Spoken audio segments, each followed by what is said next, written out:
¿Cómo están? Muy buenas tardes, un gusto saludarlos.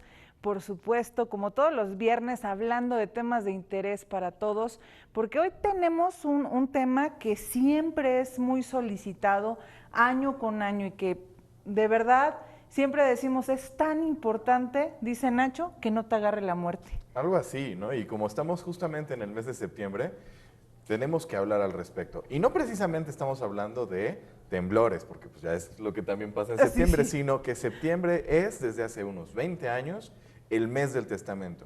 Hoy vamos a hablar de esta clase de instrumentos que le van a dar tranquilidad y certeza a tu familia, aun cuando tú ya no estés aquí, porque creo que de lo peor que puede pasarnos en esta vida es que nos alcance la muerte sin estar preparados. Totalmente, así que este programa está dedicado al testamento. Les doy la bienvenida, como siempre, a mis compañeros de conducción. ¿Cómo estás, Jorge? Bien, Ari, muchas gracias. Pues muy contento pues, ya de estar acá, como cada semana hablando pues, de temas importantes y este del testamento pues, es uno de los que debemos siempre tomar en cuenta. Totalmente, Arturo. Ari, un gusto saludarte y para mí es un tema de responsabilidad de las personas. América Muñoz. Hola, buenas tardes. Como siempre, es un gusto estar con ustedes. Jorge, Nacho Trujillo.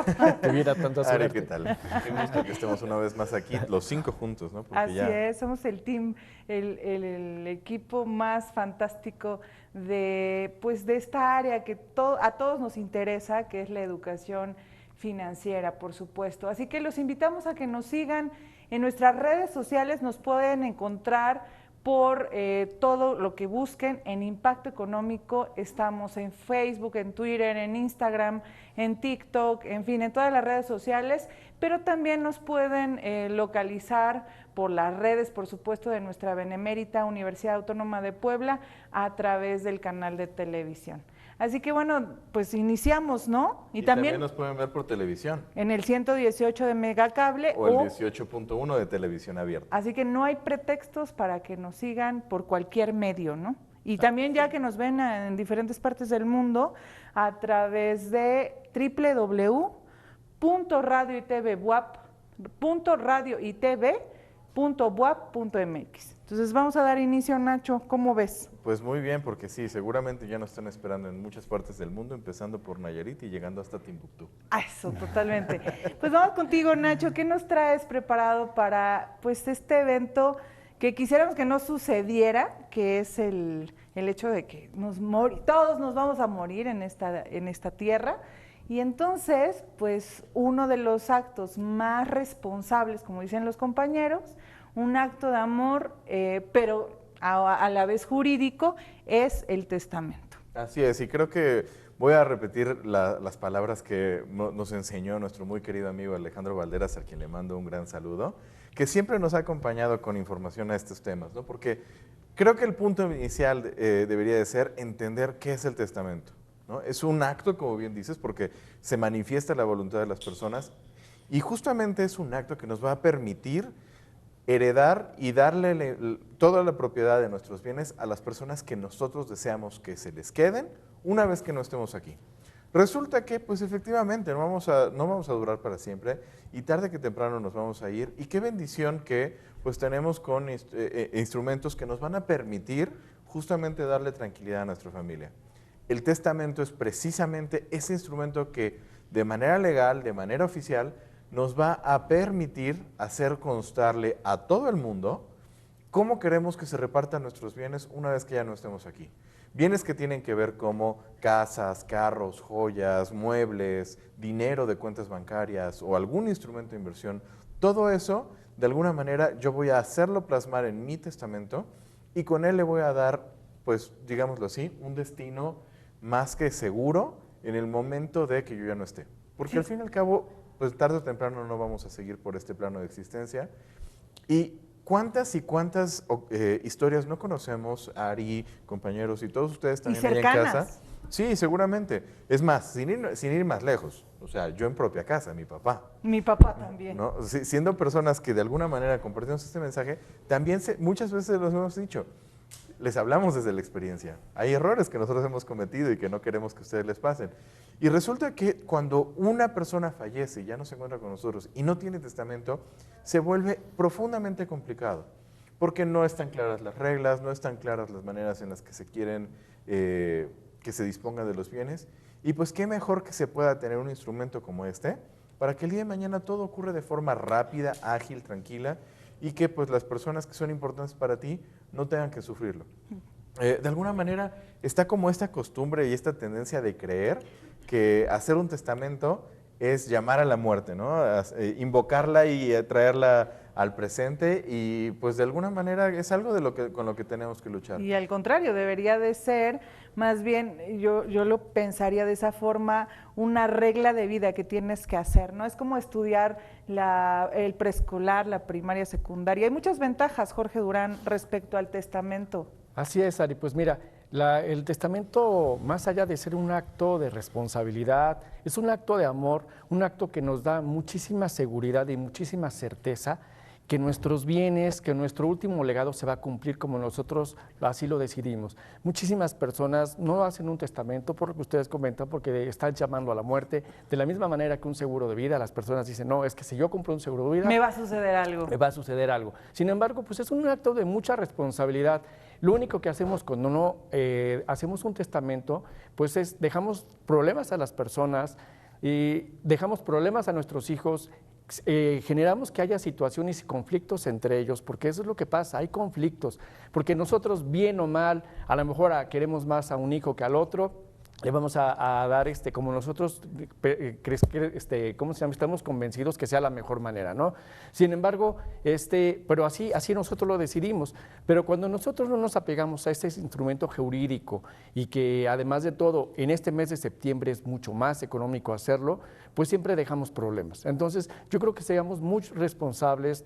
Y además de todo, pues que sepamos que nuestra última voluntad se va a cumplir cuando nosotros dejamos un papelito, dicen que papelito habla, y si nosotros hacemos un testamento escrito, porque muchas personas dicen, y eso se estilaba mucho anteriormente, ¿sabes qué? Yo ya dije que voy a heredar esto a tales personas, pero no lo dejamos por escrito, entonces cuando surgen este tipo de problemas. Y ahí se pierden muchas situaciones y a veces pensamos que un testamento es un documento muy complejo y que son muchos requisitos y que es muy difícil hacer un testamento. Sin embargo, hay que acercarnos a una notaría y nada más necesitamos nuestros generales, la identificación, y no es necesario llevar toda nuestra carpeta de documentos a donde están todos nuestros documentos de muebles o inmuebles. No es necesario, simplemente tú vas a plasmar, vas a hablar con el notario y él va a ser el que va a plasmar tu voluntad y tú vas a firmar, o sea, no es algo muy complejo. Claro. A mí me gustaría subrayar nada más, si es bien importante a todas las personas, no hay oficinas de gestión, no hay algún organismo externo, es completamente tú tienes que ir a testar frente a notario. Y ahí es donde se tiene que hacer. No tiene ningún otro documento validez, solamente da fe un notario, haces tu testamento y eso es completamente válido. Y es lo único que es oficialmente reconocido. Dicen los abogados que es un instrumento personalísimo, ¿no? Otro término de nuestro querido amigo Alejandro. Y es que justamente tienes que ir a hacerlo tú y no puedes pedirle a alguien de, oye, si le hago un acta, un poder o un algo para que me vaya. No. Cada una de las personas es responsable de ir y hacer su propio testamento de manera personal, de manera presencial, y pues sí se vuelve importante porque pues así se garantiza que tu voluntad sea la que se cumpla y no por ahí que haya alguna clase de... Sí, y con dos testigos, y también es muy importante cuando la persona, no habla o está incapacitada de la vista, ahí se le tiene que asistir, pero todo es frente a notario y todo debe ser completamente transparente. ¿Qué tan caro son estos trámites? Porque la gente está pensando que seguramente esto sale muy caro. Aproximadamente en México, Arturo, ¿en cuánto sale? Así es, Ari, fíjate que este es un gran mito porque de repente las personas escuchamos hablar de notarios y ya nos imaginamos una gran cantidad de dinero para poder testar. Y efectivamente, de manera regular, fuera del mes de septiembre, los precios van a oscilar dependiendo de la notaría y también dependiendo del tamaño de la propiedad que se va a testar o de lo que se va a testar, sean joyas o pinturas o lo que sea. Pueden ir desde los 8,000 hasta los 50,000 pesos o quizás más. dependiendo, nuevamente lo reitero, del tamaño de la casa. Pero ¿qué pasa específicamente en septiembre? En septiembre se lanza pues, una campaña que más adelante vamos a hablar, pero en el caso de Puebla, el precio máximo para testar es hasta 1,800 pesos, por ejemplo. Es un precio máximo topado para que usted vaya ante el notario. Hay pues una excelente atención porque es este mes especial pues para hacer el testamento y entonces ese es el precio máximo. Tenemos como referencia algunos otros estados, por ejemplo el caso de Morelos, Baja California, Veracruz, que ellos tienen el precio en 1,160 pesos o puede ir en Zacatecas hasta 3,750 pesos. Nada más sí quiero destacar que este precio va alrededor de propiedades que valen 750,000 pesos aproximadamente. Sí, como máximo. Como máximo. Como tope, ¿no? Porque tú llegas y piensas, oiga, tengo, no sé, 5 millones de pesos vale mi propiedad y no te van a cobrar porque este programa está dirigido justamente a esas personas más vulnerables. Sí, es importante lo que acabas de destacar. Desde el 2003 el gobierno federal ha impulsado el mes del testamento, pero sí es importante tener en cuenta que a los que más les va a beneficiar son las personas que son vulnerables. Por ejemplo, ya lo decía, si tienes una masa muy grande que es propiedades, tus propiedades abarcan un valor muy grande, pues te vas a sujetar a otros costos. A lo mejor algunos notarios hacen también ciertas campañas con la finalidad de la prevención y de que hagas tu testamento, pero únicamente esta campaña es para estas personas vulnerables. Oye, hablando de estos temas, ¿quiénes estarían en posibilidad de heredar si no se deja un testamento?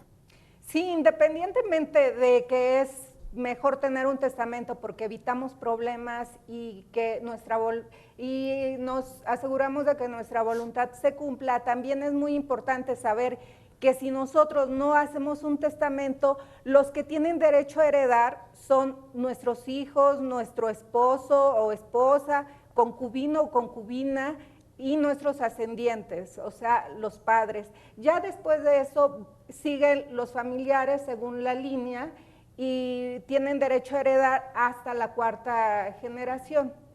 Pero entonces estamos aquí hablando primero en línea directa, ¿no? Sí, primero. Padres e hijos, ¿no? En línea directa. Y ya después te mueves, ¿no? Sí, eso es en caso de que yo no hago un testamento, entonces la ley va a ser la que va a designar a los herederos según existan, por ejemplo, primero los hijos, cónyuge o esposa, esposo o concubino. Primero son los esposos, ¿no? Sí. Esposa, esposo y después los hijos. Sí. Si, por ejemplo, acá nos encontramos con problemas que son más comunes de lo que pensamos, pero resulta que un matrimonio se separa, pero nunca concreta el divorcio. Pasan los años, tienen nueva pareja, tienen un concubino, concubina, pero nunca finiquitaron la primera relación. Entonces, si esta persona llega a fallecer y muere intestado, la que va a tener derecho es la esposa o el esposo. El concubino no tiene derecho, aunque ya haya pasado 20 años con la persona o lo haya cuidado, no tiene derecho porque la primera en derecho es la esposa o el esposo, el matrimonio. Aquí quiero hacer una precisión. O sea, tú le puedes heredar a la persona que quieras. O sea, yo le puedo heredar al vecino, yo le puedo heredar al perico, bueno, no, a personas. A tu equipo de impacto le puedo económico. heredar a mi Por equipo favor, de de una impacto vez. económico y demás. Yo le puedo heredar a quien quiera cuando yo lo manifiesto a través del testamento. Lo que menciona Exacto. América es, Cuando en no dado hay caso de que testamento. yo no hiciera un testamento, la ley prevé cuál es la secuencia de quienes tienen pues derecho para reclamar. Sí. ¿Quiénes son los primeros? Las parejas, ¿no? Principalmente esposos. Luego hijos, luego padres, y de ahí ya empiezan hermanos. Si llegan en algún momento a no tener familia, porque también se da el caso, el último que lo recibe llega a ser el gobierno a través del Instituto Mexicano del Seguro Social, ¿no? Entonces, si tú no quieres que tu patrimonio quede pues a manos del gobierno, muy probablemente te convendría meterte a hacer tu testamento para que pues así sepas que va a quedar con la persona o personas que más te interesen. Sí, porque, por ejemplo, tenemos ejercicios que han hecho algunas personas muy ricas en el mundo que han heredado, sí, a fundaciones, por ejemplo, todo su patrimonio se los han heredado para el servicio de la humanidad, ¿no? Por ejemplo, algo que tengo muy presente es en el caso de, en Estados Unidos, en Washington, pues todos los museos fueron donaciones de una persona muy rica. Entonces, qué padre si tienes dinero y quieres también donarlo al servicio de la humanidad. María Félix, a la persona que la cuidó, ¿no? Antes que a su familia. Pero como dice Nacho, es muy importante que lo dejes en tu testamento. Ahora, yo les voy a dar un consejo. Si no tienes nada, porque a veces no queremos hacer testamento, porque dices, bueno, en este momento no tengo nada. Sería lo ideal porque te cobran justamente en el mes del testamento una cosa muy barata, alrededor de los 1,000 pesos. Y se los digo por experiencia, hace muchos años hice mi testamento y eso fue lo que me costó, 1,000 pesos. Cuando no tienes nada, cuando empiezas a tener, pues cada vez se va incrementando el valor de, pues obviamente el costo del trámite, Nacho. Y esto es muy importante que tomes en cuenta, porque al fin y al cabo, tú puedes presentar tu testamento, aunque en este momento no tengas ni dinero en tu cuenta de banco, ni propiedades, ni vehículos, ni objetos, ni nada.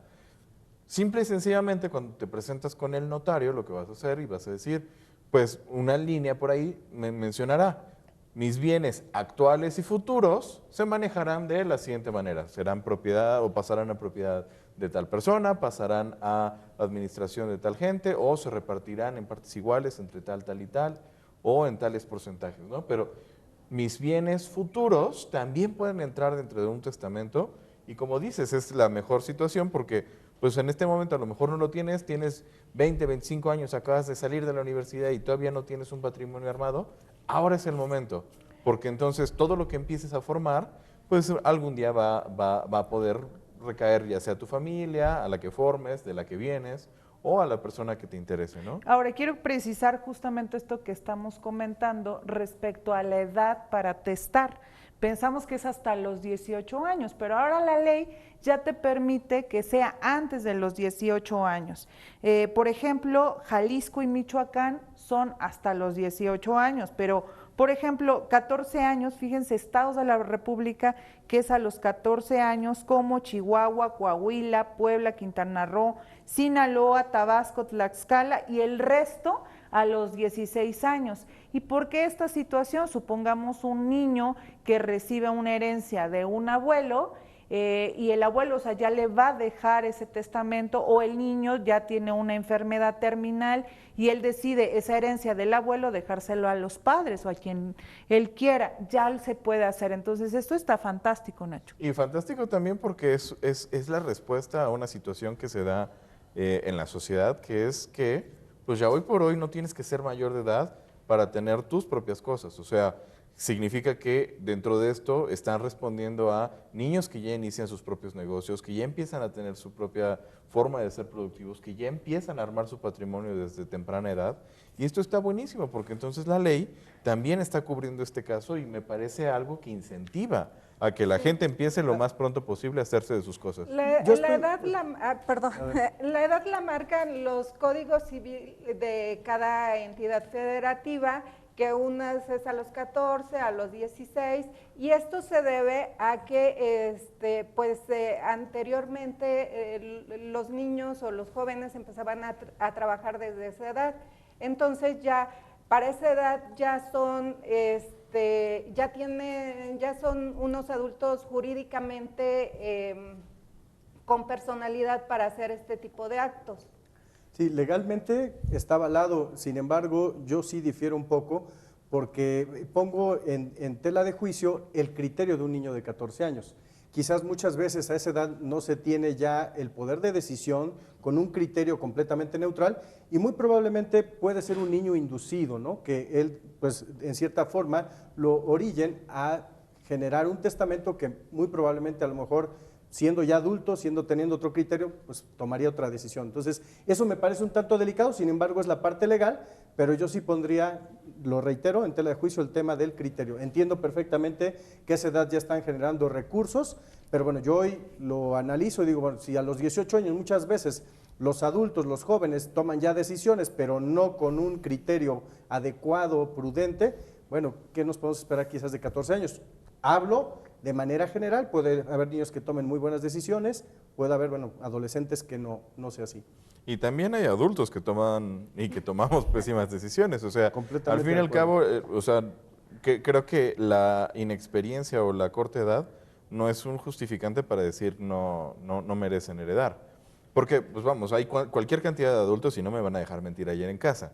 O sea, conocemos al típico señor que se consigue una señorita 20 años más joven que él y pues de alguna forma también lo pueden influenciar a tomar decisiones respecto a su patrimonio. Y está todo bien, ¿no? Cada quien que decida lo que más le guste y lo que más le convenga. Pero todos somos en ese sentido, estamos en posibilidad de ser manipulados. Ahora, yo lo que justificaría es, si un chico fue lo suficientemente maduro para generar su propio patrimonio, creo, por ahí, que también va a ser lo suficientemente sabio para disponer de él si él no estuviera. Y si lo quiere malgastar, pues al fin y al cabo él lo generó. Creo que ahí sí se vale. Si él lo generó, que se vaya a donde sea. Existen ya algunos instrumentos jurídicos que utilizan, por ejemplo, los seguros de vida, los fideicomisos, cuando por ejemplo, un joven recibe una herencia y bueno, todavía no tiene la capacidad, bueno, sí la tiene legalmente, tiene pero minoría de edad. tiene minoría de edad. Sin embargo, pues este instrumento puede funcionar como para poder administrar la suma asegurada hasta que tenga la mayoría de edad. O sea, podría ser una manera de poder protegerlo de cierta manera hasta que tenga un poquito más de madurez. O esta figura, ¿no? Donde depositan a él como responsable, de cierta manera, del testamento, que es el albacea, ¿no? La albacea, en la figura del albacea. Así es. Pero hablando en el sentido opuesto de cuando se queda intestado, ¿qué sucede con el valor de los bienes, Arturo? Sí, Ari, fíjate que esto es pues lamentable y desafortunado, porque evidentemente no hay un tema resuelto, no hay un tema donde la propiedad la puedes pasar a través de un convenio de compra-venta ante un notario. Y entonces, pues como saben que está intestado, no está definido, pues desafortunadamente baja el valor de las propiedades. Muchas veces, ¿por qué? Porque al adquirir esta propiedad, sabe uno que de por medio va a haber un largo juicio, ¿no? Y que va a llevar tiempo, quizás meses o años, para poderlo definir. Entonces, desafortunadamente para las personas que quieren vender algún bien que está intestado, es decir, que no tiene testamento, pues va a ser más complicado. Porque de entrada ni siquiera sé si me corresponde a mí decidir que se venda. Es correcto, es correcto. Y hay muchos casos donde deciden, ¿no? Traspasar los probables herederos, dicen, bueno, lo vamos a vender, pero bueno, sí es un tema polémico para el que va a comprar sobre todo, porque voy a adquirir algo que ni siquiera justamente está definido a quién le pertenece. Entonces es un tema polémico, pero bueno, de repente sí llegamos a ver tratos que realizan y que bueno, hacen acuerdos, ¿no? Ante notario y bueno, pues al final es un riesgo también que llevan de por medio, porque a lo mejor los supuestos vendedores o herederos a lo mejor ni terminan siendo los herederos y entonces ya están vendiendo un bien que ni siquiera es de ellos. De hecho, ni siquiera puedes enajenar un bien que no está a tu nombre. Entonces, desde ahí no se puede vender. Pero los hay los tratos, fuera Sí. de, digamos, de registrarlo oficialmente ante el notario. He visto muchos convenios que hacen un trato, convenio, y bueno, ahí se espera que sean buenas voluntades, pero eso no es nada recomendable Como tú hacerlo. lo dijiste, no sabes si al final él va a ser el heredero legítimo. Y es que las personas, literal, cuando están por morirse, muchas de ellas se aferran a la vida y dicen, no voy a hacer nada, se queda todo intestado y pasan una infinidad de problemas, América. Claro, a diferencia de cuando haces un testamento que tú decides a quién le vas a dejar y cómo le vas a dejar tus bienes, pues cuando no hay un testamento se queda así, entonces los herederos tienen que promover un juicio intestamentario ante un juzgado de lo familiar y este juicio, si los herederos, por ejemplo en este caso, a lo mejor vamos a poner un ejemplo, son los hijos y se ponen de acuerdo, hay una forma que pueden ir ante notario, ya nos pusimos de acuerdo, esta es la herencia, nos la repartimos, estamos de acuerdo, y se puede hacer porque ya llegaron a acuerdos. Pero si no llegan a acuerdos, sí va a tener que ser ante el juzgado de lo familiar, ahí igual van a tener que reunirse todos los herederos, designar también quién les lleve, son gastos, abogados, edictos. todo lo que implica, desgaste. y también la propiedad, como decía Arturo, no se puede vender, pero también la propiedad, cuando son bienes inmuebles, siguen generando gastos, por ejemplo, el pago de derechos, todo esto. Entonces, tiene que estar al corriente esa propiedad, tienes que reunir los documentos, tienes que, cuando se abre el juicio, se llaman a todos los posibles herederos y por ahí pueda surgir alguien que se crea con el derecho. Entonces, esos juicios o esos trámites que pudieran hacerse en poco tiempo, pues algunos se llevan años y años y no se ponen de acuerdo, pueden ser desgastantes, ya lo comentaba Jorge anteriormente en un comentario, peleas familiares, conflictos. Entonces, y aparte de que se lleva mucho tiempo, no puedes disponer de la propiedad porque todavía el juez todavía no designa a los herederos y todavía no reparte. Claro, entonces fíjate, en mi experiencia, desde el juicio que llevamos con mi papá, 2 años se tardó y sigue ya cerrando en los trámites notariales, pero como los que no se ponen de acuerdo tardan muchos años, y no solo los herederos que están en línea directa, sino también pueden surgir otros intereses adicionales, otros que puede ser el vecino, el compadre, que puede y tiene el derecho también, o se siente con el derecho de reclamar esos bienes. Ahí es donde pues también se tiene que tener cuidado y precaución. O también los acreedores. O también los acreedores, por supuesto. Bueno, pues seguimos hablando del testamento, un tema muy importante para todas las mexicanas, así que síganos a través del 18.1 o el 118 de Megacable. Bienvenidos a La Ciencia Detrás de la Economía. Hoy presenta doctora Silvia Guillermo Peón y Jessica Calderón García. Hola, ¿qué tal? Un gusto saludar a la audiencia nuevamente. Mi nombre es Silvia Guillermo y soy profesora investigadora de la Facultad de Economía de la Benemérita Universidad Autónoma de Puebla. Esta vez me acompaña la doctorante Jessica Calderón García. Ella es estudiante en el programa del doctorado en Economía Política del Desarrollo. Y vamos a estar brevemente hablándoles del derecho humano al agua y sus implicaciones en la economía de los hogares. El derecho al agua es un derecho humano, eso significa que es un derecho irrenunciable. Pero ¿cuáles son las características o las condiciones bajo las cuales se puede garantizar el derecho humano al agua? Veamos primeramente con Jessica. Así es, el derecho humano al agua está reconocido en México desde el 2012 en el artículo 4 de la Constitución Política de los Estados Unidos Mexicanos. A partir de esta reforma se le pidió al Congreso de la Unión que se legislara en esta materia a fin de poder diseñar la política a nivel nacional. Sin embargo, van a ser ya más de 10 años, ya tenemos casi más de una década, y no tenemos una ley general de aguas, tenemos una omisión legislativa que en sí también constituye una violación a los derechos humanos. Por ello, tenemos que acudir a fuentes internacionales, sobre todo a la observación general emitida por el Comité de Derechos Económicos, Sociales y Culturales, a fin de poder determinar cuáles son los elementos que constituyen este derecho humano al agua. Y tenemos la disponibilidad del agua, la calidad del agua y la accesibilidad del agua. Entonces, ¿qué significa que sea asequible el servicio del agua para garantizar este derecho humano? De acuerdo a la ONU, las familias o los hogares, más bien, no deben gastar más del 3% de su ingreso para destinarlo al consumo de agua. No solamente suma al gasto en agua lo que proviene del pago al servicio de agua entubada, sino también hay que destinar parte del ingreso al pago en agua embotellada. Nosotros, Jessica y yo, hemos estado trabajando en estadísticas provenientes de la Encuesta Nacional del Ingreso Gasto de los Hogares y hemos hecho estimaciones sobre los porcentajes promedio del ingreso que se destinan al gasto en agua, en total cubriendo el concepto de gasto en agua entubada más el concepto de gasto en agua embotellada.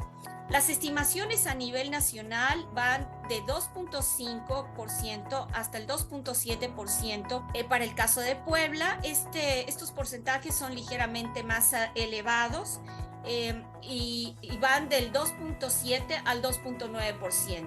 Es necesario trabajar en políticas públicas que consideren esta particularidad en la que nosotros tenemos que gastar no solamente en agua entubada, sino también en agua embotellada. Pero también hay que trabajar en otras políticas públicas como las que va a señalar Jessica. En efecto, se requiere que se emita la Ley General de Aguas. A partir de la emisión de este marco jurídico a nivel nacional, se va a permitir tener un diseño de la política pública, en donde se contemple, por un lado, el agua en el suministro como entubada, y en otra vertiente se pueda contemplar el agua que consumimos, pudiendo ser filtros, pudiendo ser este gasto que hacemos al consumir botellas, garrafones, pero que realmente sea una política única e integral, completa, que conciba al acceso económico la medida de que se pueda garantizar este derecho humano al agua. Y esto va a implicar que también se pueda crear un organismo que vigile que el derecho realmente esté garantizado, no solamente en el año actual, sino que ya sea permanente. Muchas gracias, Jessica, por toda esta información que nos has proporcionado. Nos vemos en la próxima. La ciencia detrás de la economía. Agradezco la participación de la doctora Silvia Guillermo, que junto con muchas otras más mujeres intelectuales están trabajando en hacer ciencia, por supuesto, en beneficio de nuestra universidad, pero también de nuestra humanidad. Muchísimas gracias, doctora. Y continuamos con este tema del testamento. Hemos hablado de la importancia de realizar un testamento a tiempo, ¿no? O sea, creo que el mejor testamento es hacerse ya, en este momento, no esperar para mañana lo que podemos hacer hoy, y sobre todo porque podemos reducir costos, problemas futuros, y también seguramente podemos tener muchas ventajas del testamento, porque si ya te vas a morir y estás con múltiples gastos, puedes incluir hasta en el testamento situaciones como puedes poner de aquella persona que pueda ver por ti y otros elementos, incluso hasta algunos recaditos, y se los digo por experiencia. Yo en mi testamento le dejé un recado muy lindo a mi hija, que eso pues lo podrá ver cuando pues, yo me muera o antes, y está muy padre, está muy tierno. Yo dije, nos lo va a compartir. Ay, bueno, sí, les puedo compartir. No, es para ella, que se lleve la sorpresa. Que se lo lleve hasta allá. Pero está bien, ¿no? Porque le puedes dejar un mensaje también a tu familia. Entonces, son múltiples. Arturo, ¿ibas a comentar algo? Sí, fíjate, Ari, que desafortunadamente en nuestra cultura en México, pues nunca esperamos la muerte. Estamos esperando el pozole, las quesadillas, las chalupas. El temblor del... El temblor, no, Nacho. Pero la realidad es que no estamos preparados en el tema de la muerte, y me parece importante destacar, como bien lo compartió Nacho, las personas que van avanzando de edad, los adultos dicen, no hago mi testamento porque me voy a morir, pero los jóvenes también nunca estamos pensando en que pues quizás el día de mañana es nuestro último día, y por eso es importante, porque al final la muerte no conoce edad, color de piel, género, etcétera. Entonces hay que prepararnos, hay que tomar conciencia y hay que hacer un testamento. Y fíjate, qué interesante que lo mencionas, porque afortunadamente la tendencia está avanzando, ¿no? O sea, en el 2018... las personas, 1 de cada 20 mexicanos tenía testamento, o sea, el 5% aproximadamente. Y ya hoy por hoy, el año pasado, se registraba que el 30% de las personas ya tenían alguna clase de instrumento a manera de pues garantizar su sucesión, lo cual habla de un avance importante, pero eso no quita que hay un 70% de personas que todavía no han hecho su testamento. Y lo más interesante es que no es por ignorancia, porque en esta misma clase de estudios, el 90% de la gente sabe de la importancia del testamento, cree que es muy relevante, que lo tenemos que tener y son conscientes de que hay que hacerlo. Simple y sencillamente nos falta todavía atravesar la desidia, la pereza o quizá las ideas que nos hacen pensar que es muy costoso y que tendría que ser perfecto, ¿no? Hace rato como que estábamos mencionando esta idea de el chico que puede ser manipulado o el adulto que puede ser manipulado y que pues nos crea como un poquito la sensación de que tenemos que tener el testamento perfecto y que hasta que sea el testamento perfecto es cuando lo voy a hacer. Pero no hay que preocuparse, ¿no? Lo puedes cambiar. Justo por eso, el testamento es un instrumento que es absolutamente revocable y lo puedes cambiar ¿cuántas veces, Arturo? Todas las que quieras. Sí, las veces que tú decidas. Todos los días, sí, si quieres, sí, claro. puedes cambiar tu testamento. Si te sobra el dinero y no tienes nada que hacer, pues puedes ir todos los días a cambiar tu testamento. Sí, porque a lo mejor tú pusiste a uno de tus hijos, pero tu hijo no se portó bien, ¿no? Y se lo dejaste a tu vecino. Pero que hay algo que es importante puntualizar. Nosotros podemos heredar a quien nosotros queramos, a lo mejor nada más a uno de nuestros hijos y a los demás no, o un amigo. Es decisión personal. Es decisión personal, pero también debemos tomar en cuenta que cuando nosotros hacemos un testamento, debemos garantizar los alimentos de las personas, padres, hijos, que digamos, o a lo mejor algún hijo que está discapacitado, porque si no en algún momento ellos pudieran impugnar el testamento. Porque a lo mejor dejamos todo a alguna persona que no era de la familia y hay personas, hijos menores de edad que todavía requieren de alimentos de nosotros, ¿no? Por parte de nosotros. Entonces, si nosotros no garantizamos estos alimentos en alguna parte del testamento, alguna cantidad, designarlo para ellos, entonces ellos pueden hacer la impugnación de este testamento. Entonces, ¿de qué sirvió que hayamos hecho el testamento y todo quedó claro? Porque realmente no va a estar claro. Sí, hay que tener en consideración estos elementos y adicionalmente también ¿cómo podemos dejar este testamento? Porque hay muchas formas de testamento, Nacho. ¿Cuáles son los tipos, no, de testamento? Que es justamente este especial y ordinario, pero también ahí hay subdivisiones del testamento. Es correcto. La primera es como pensar en qué lugar lo estoy haciendo. Entonces vamos a hablar de los testamentos que pueden ser públicos. Esto significa que yo me voy con un notario y a él le voy a manifestar cómo quiero que se arreglen las cosas, ¿no? Entonces, el notario va a él, como bien lo dijo América, lo va a redactar y él va a decir, ok, si Nacho vino y me dijo que quiere disponer de sus cosas así y así y así. Perfecto.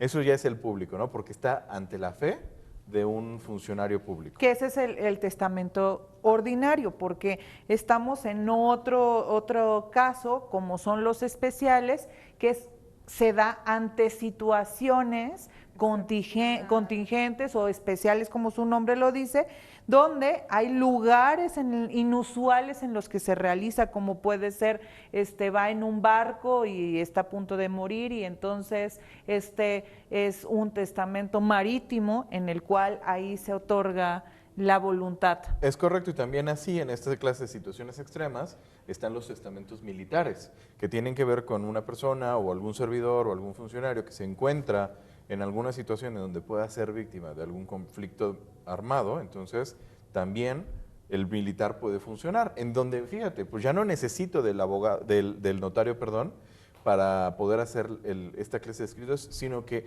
la misma circunstancia me permite elaborarlo en ese mismo momento. Entonces, ¿qué significa? Bueno, yo tengo el testamento hológrafo, que lo puedo escribir con mi puño y letra y decir, yo, Nacho, quiero esto, esto, esto y esto, ¿no? En pleno uso de mis facultades mentales. Pero, si no estamos en esas situaciones y las condiciones son un poco más extremas, entonces también es posible realizar esta clase de testamentos extraordinarios, que pues sí tienen un carácter de un poco menos de formal, pero pues en la ausencia de algo mejor, sin lugar a dudas van a ayudarle a todas las personas que se quedan cuando nosotros nos vamos, para que toda la clase de trámites que tengan que hacer se puedan llevar de una manera mucho más sencilla. Ahora, ¿qué sucede cuando estás en el extranjero y pues también quieres, o sea, ya te fuiste a vivir, pero tus propiedades están en este país? Lo que haces es, también puedes dejar el testamento, ya sea ante autoridades mexicanas o ante autoridades extranjeras, respetando sus leyes extranjeras. Vas al consulado y ahí haces tu testamento como si fuera en la notaría, digo, no hay notario, pero el cónsul es el que hace las funciones del notario para tus bienes que están en México. Si eres extranjero y tienes bienes en México, bueno, lo tendrás que hacer allá o venir de igual forma hacer un testamento acá o igual en el consulado. Y si tus bienes están en el extranjero, se tienen que sujetar a las leyes del país en el que se encuentran tus bienes. Y hay otro tipo de testamento que es el agrario comunal, ¿no? Entonces ahí vas con, pues, ante la asamblea de ejidatarios y ahí pones en la lista a quién le vas a heredar.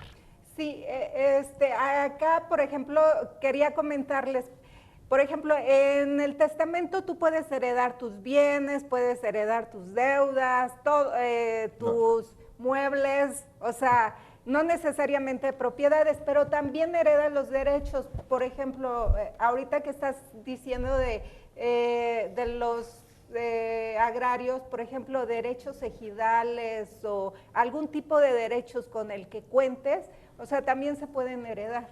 Ahora, una puntualización. Las deudas no se pueden heredar. Entonces, si yo le debo a mi tarjeta de crédito, si yo pedí un préstamo para comprar un carro y tal, o sea, esa deuda no es como que se la vaya a pasar a alguien. No puedo decir, el día que yo me muera se encarga mi hijo. Como era en el pasado, bueno, aquí, ¿no? aquí hay algo que... Pero lo que sí es importante es lo siguiente. Si yo tengo bienes para repartir, también entonces la persona que los va a recibir, de decidir recibirlos, tendrá la obligación de cubrir esas obligaciones que yo tenga. Entonces, no estoy heredando las deudas como tal, porque la Constitución lo dice, pero antes de que se hereden mis bienes, también se tienen que pagar mis deudas. Aquí hay alguna situación, digo, sí puedes heredar deudas, porque si tú tienes un régimen conyugal, de sociedad conyugal, tu esposa, en este caso, adquiere la deuda que tú traías. O sea, eso sí. A menos que tenga un seguro. Pero también hay que estar presente que el seguro debe estar al corriente. Por ejemplo, en tema de créditos hipotecarios, en el tema de tarjetas de crédito, si tú habías dejado de pagar por algún tiempo tanto la tarjeta de crédito como el crédito hipotecario, el seguro en ese momento se anula. Entonces, por lo tanto, no queda liquidada la deuda. Y por lo tanto la esposa va a tener que pagar en ese momento pues, la deuda que tenía con el crédito hipotecario. Pero como dices tú, las deudas no se heredan, o sea, en ese tema no se heredan, pero en esos casos sí. Sí, porque esa deuda no es solo tuya, sino que desde su origen la deuda era de los dos. No, y además en la herencia, por ejemplo, cuando te llega una herencia y hay deudas, con la masa hereditaria de la herencia sí se tiene que pagar las deudas que hay. Primero se pagan a los acreedores y posteriormente si sobra algo es para ti. Y digo, y si aún así hay más todavía que pagar después de la herencia, pues tú tampoco estás obligado a pagarla, pero sí con la masa hereditaria es como en las liquidaciones, ¿no? Cuando se liquida una empresa. Exactamente. Lo que primero sobre ya es lo que se te queda. A los trabajadores, pero la primera parte va para los acreedores. Por eso también es muy importante y creo que aquí es notorio destacar lo que dice Jorge. Cuando yo tengo un producto tipo la tarjeta, un crédito o demás, hoy por hoy todos, no conozco alguno que no, pero hoy por hoy todos los que se hacen con una institución formal vienen atados junto con un seguro. Que si yo me muero, que si algo me pasa, entonces entra el seguro y se hace cargo de la deuda. Pero siempre que la mantenga al corriente. Entonces, esta es la parte importantísima. No te confíes de que, yo me muero y ya no pasa nada, porque al fin y al cabo tienes que seguir cubriendo las cosas y pues está el seguro y todo muy bien, pero hay que cuidar ese seguro también para que sea aplicable al momento de la muerte. A mí, por ejemplo, ya me tocó hacer esta clase de trámites 2 veces, con mi papá y con su hermano, con mi tío. A ambos les pasó como cosas muy similares. Mi papá afortunadamente siempre tuvo todo en orden, todo bien, y lo único que tuve que hacer es presentarme en los bancos y, mira, aquí está el acta de defunción, mi papá falleció, cierra su cuenta, ya no, o sea, que se liquide y todo en orden, ¿no? Ninguna de las deudas se quedó pendiente de él. Pero con mi tío sí hubo como más complicaciones porque ni sabíamos qué tenía, ni sabíamos dónde debía, dónde no, qué sí, qué tal, entonces sí se volvió más complicado. También es importante destacar que es algo que se da mucho, por ejemplo, yo no soy sujeta de crédito, pero tú sí, Nacho, entonces yo te digo, ¿sabes qué? Quiero comprar una casa, un auto, y dices, ok, yo sí soy sujeto de crédito, yo lo compro a mi nombre, y resulta que te lo voy pagando, Y si a ti te llegara a pasar algo, si ocurre el fallecimiento y todo, o sea, voy a llegar con tu familia y si tú no tienes un testamento, le voy a decir a tu esposa, a tu hijo, oye, esa casa es mía porque yo la compré, Nacho nada más me prestó el crédito. Y pues lo siento, pero pues yo soy el heredero y está a nombre de mi papá, ¿no? Entonces es algo que se da mucho. Cuando surgen este tipo de cosas, pues háganlo, como decía Arturo, muy bien, con un acuerdo, con un contrato muy bien redactado y si es posible ante notario, para que no surjan estos problemas. Y hay muchos problemas. Sí, más aún. O sea, la recomendación antes de pensar en el tema del testamento es no hagan eso, gente. No hagan eso. Sí. No le presten su historial crediticio a otra persona porque luego no sabes. Yo lo menciono porque es una situación que se da mucho.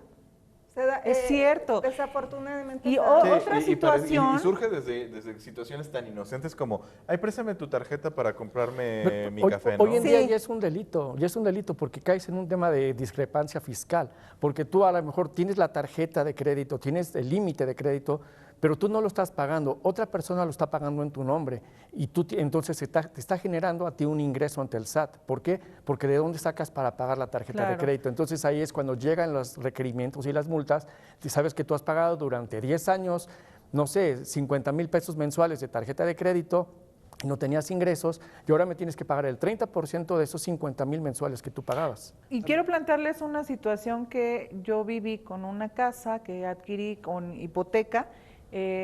Pues el seguro no estaba a mi nombre, el seguro lo pusieron al nombre del banco. Si yo fallezco, se le queda al banco. Bueno, es que él es el quien otorga el crédito. Se le paga el dinero al banco. Es el beneficiario preferente. Claro, pero entonces yo le dije, bueno, ¿y entonces ya queda liquidada mi casa? No. Entonces haga usted su testamento.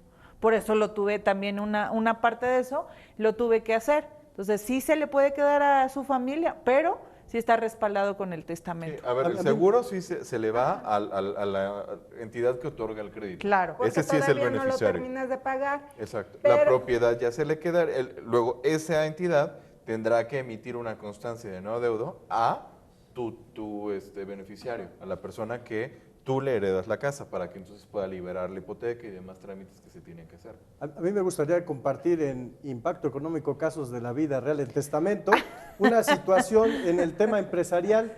La persona perdió sus facultades mentales y entonces aquí la forma en que ellos iban a operar los hijos era nombrar un administrador y que este administrador, él hiciera la repartición equitativa ante los hijos. ¿Qué es interesante de este caso? Que bueno, al final el administrador queda como responsable de él hacer esta distribución y si en algún momento hay inconformidad por parte de algunos hijos, aparentemente en ese momento dicen 4 hijos, sí, estamos de acuerdo, cada quien 25% de la empresa, 25% de los bienes, y si en algún momento ellos no están de acuerdo, entonces ahora viene un tema pues de juicio en contra del administrador en un dado caso que ellos desistiesen. ¿Por qué? Porque el administrador es la figura que hizo este reparto. Son temas que se presentan y que bueno, que son parte de la realidad y son temas pues bastante polémicos, ¿no?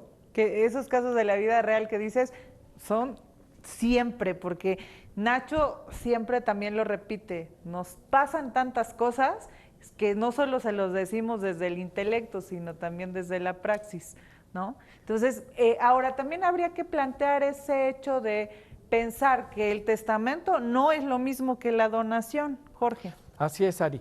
Digo, antes de comenzar, nada más quería platicar un poquito sobre el tema de los impuestos, porque a veces la gente tiene la idea que el testamento no pagas impuestos, más bien que se paga impuestos por el testamento, pero mira, si es en línea directa, no se va a pagar el impuesto. Esto es importante. Si de padres a hijos, hijos a padres. No se va a pagar el testamento, no se va a pagar los impuestos, y lo mismo funciona, por ejemplo, cuando recibes un seguro de vida, o por ejemplo que está dentro del testamento, o a lo mejor el tema del Afore que recibías, igual de la misma manera no se van a pagar impuestos siempre y cuando sean en línea directa. Ahora, por lo que tú me comentabas, a veces tenemos esta duda, ¿no? El testamento y la donación. Sabemos que un testamento puede ser revocable cuantas veces nosotros queramos, Pero la donación, cuando nosotros donamos, pues sí, eso sí, digamos que no está, ¿cómo se dice? Se me fue la palabra. Es irrevocable. Es irrevocable, perdón, es Personalísimo. la palabra. No, es irrevocable cuando tú haces una donación, es irrevocable. Sin embargo, el Código Civil contempla que en algunas situaciones puede ser revocable una donación. Yo esto es porque, por ejemplo, a lo mejor ingratitud es una de ellas, o a lo mejor que tú no te brindan alimentos, esa es otra de las situaciones, o que a lo mejor cuando tú hiciste la donación no tenías hijos, pero posteriormente tienes hijos, de esa manera te permite el Código Civil hacerlo, o también, por ejemplo, que sabías que tienes un hijo, falleció, bueno, tú tienes el conocimiento que falleció, pero después resulta que el hijo no había fallecido. Entonces son en los momentos que sí se puede contemplar que este tipo de donaciones pues se pueden revocar. Entonces la diferencia es que el testamento es revocable, la donación es irrevocable, salvo en esos casos. Y cuando nosotros queremos hacer una donación, pues es importante que sepamos que hay una manera de poder donar, pero que tú puedes seguir teniendo el bien hasta que fallezcan los hijos, porque esa es una manera de que te puedas proteger. Y esto es hacerlo en vida, ¿no? La donación se hace en vida para que si en caso de que haya problemas entre los hijos, de una vez estoy donando en vida, él ya sabe que ya lo tiene, ya está su nombre, pero hasta el momento en que yo fallezca es cuando va a poder hacer uso de los bienes de lo que yo le estoy donando. Y esa previsión que mencionas, Jorge, se llama el usufructo vitalicio. Usufructo vitalicio, eso era lo que me quería acordar y se me fue totalmente. Y hablando de heredar, ya dijimos que bienes muebles e inmuebles, pero también puedes heredar toda esta herencia digital, las redes sociales, las puedes heredar, puedes decir a quién puede seguir utilizando tu cuenta o al contrario, que puedas cerrar tus cuentas, porque recordemos que todas estas plataformas digitales también causan contaminación, entonces se puede designar a alguien para que sea el encargado de al momento de tu muerte poder cerrar estas cuentas y eso es muy importante, ¿no? Sí, eso sería importante. Se le llama el responsable delegado. Normalmente las redes sociales tienen ahí, revisen tu configuración, pero tú puedes decretar, ¿sabes qué? Mi contacto o mi amigo o mi conexión delegado es tal persona. Y entonces si algo llega a pasar, él va a tener una opción en donde pues, le va a dar clic y va a decir ya… Pero sí lo necesitamos hacer con anticipación, porque no es así que ya dio el fallecimiento y ahora lo quiero hacer, pues ya, bueno, más bien la persona que quiere dar a conocer sobre sus redes sociales, pues ya no lo puede hacer. O sea, ¿de qué manera? Tú tienes que otorgarlo en vida, ¿no? Claro. Y debe haber algún proceso para hacerlo. En muerte no lo puedes otorgar. No, claro. Eso me queda claro, pero debe haber un proceso para poder hacerlo, ¿no? Y decir… Con la ouija. No, me refiero en vida, o sea, en vida debe haber algún proceso que yo tengo redes sociales y nunca he sabido cómo se puede hacer ese proceso. Ahí está. Entonces, dentro de tu perfil, ahí vienen las opciones de configuración y toda la cosa, y hay una en donde dice el responsable delegado. Por eso es tecnología. O sea, vamos, es no, igual de válido lo conozca la gente. Que lo que haces cuando abres una cuenta de banco y que ahí designas tus beneficiarios en dado caso que algo te ocurra. Creo que lo más, que esto también para atarlo con el tema, es relevante mencionar que lo que yo plasmo en mi testamento es lo que se entiende como la última voluntad. Es decir, a pesar de que yo lo haya puesto a fulanito como beneficiario en mi cuenta de banco, si yo en mi testamento digo que no, que la persona que se lo va a quedar es América, entonces a lo que se le hace caso es al testamento, no al contrato con el que se aperturó la cuenta del banco. Y esto es muy importante. El testamento es un instrumento sumamente poderoso. Le va a ganar en su voluntad a lo que digan los contratos de seguros, le va a ganar a lo que digan los contratos de cuentas bancarias, a lo que diga instrumentos notariales. Si algo es de una fecha anterior a que yo lo plasmara en mi testamento, entonces mi testamento va a suplir la voluntad que yo hubiera manifestado en algún otro instrumento. Y es muy importante también tener en cuenta que aunque el testamento es revocable y lo puedo cambiar las veces que quiera y a los beneficiarios y agregar, quitar, también es importante que al momento del fallecimiento el último que queda es el que tiene validez. Aunque hayas hecho 10, el último va a ser el de la Pero, heredera. por pero ejemplo- en el testamento 8 el abuelo me dijo que me dejaba los terrenos. No importa, pero si No viene importa, uno pero nuevo, ya no. se lo dejo A al ver, otro nieto. ya estamos casi a punto de cerrar y aquí los temas siguen saliendo, pero algo muy importante es, ¿se puede rechazar o impugnar el testamento, América? Claro que sí, por ejemplo, en el caso de que recibo la herencia, pero resulta que las deudas son más que lo que me habían dejado o que tiene algunas cláusulas o algunas peticiones con las que yo no quiero cumplir, estoy en todo mi derecho de decir no lo quiero y lo puedo rechazar o repudiar, que es el término correcto, y esto lo tengo que hacer expresamente y por escrito ante notario público. Eso que vemos en las películas, en las novelas y demás, en donde dice, mi hijo va a heredar toda mi fortuna, pero solamente hasta que se case y que tenga No, no un se hijo. puede. Esa clase de cláusulas realmente no existen. No existen, No, porque no. todas deben de ser apegadas a la ley y conforme a la Constitución Política de los Estados Unidos Mexicanos Y sería casi y como todas las obligar a- normas jurídicas a las que estamos sujetos en este país, y nada se puede poner en el testamento que contravenga los derechos humanos que pues a los que estamos expuestos, Arturo. Sí, yo destacaría la importancia de heredar tranquilidad a las familias, es dar certidumbre jurídica, certeza, seguridad, haciendo un testamento, siendo usted responsable. Mentira que mi palabra, mentira que aquí te escribo en una hoja, eso no existe. Dele usted certidumbre, porque hemos visto familias que se deshacen, que se despedazan una vez que fallece la persona por una herencia. Entonces, dejemos tranquilas a las siguientes generaciones y bien organizado, me parece que es una muy buena manera de partir. Pues eso sería algunas de las recomendaciones. Terminamos, no sin antes decirles que esto es Impacto Económico. Soy Ariadna Hernández Rivera y junto con la compañía de mis amigos y colegas especialistas en los temas, damos, por supuesto, la mejor versión para que usted cada vez tenga mayor educación financiera. Muchísimas gracias y nos vemos el próximo viernes.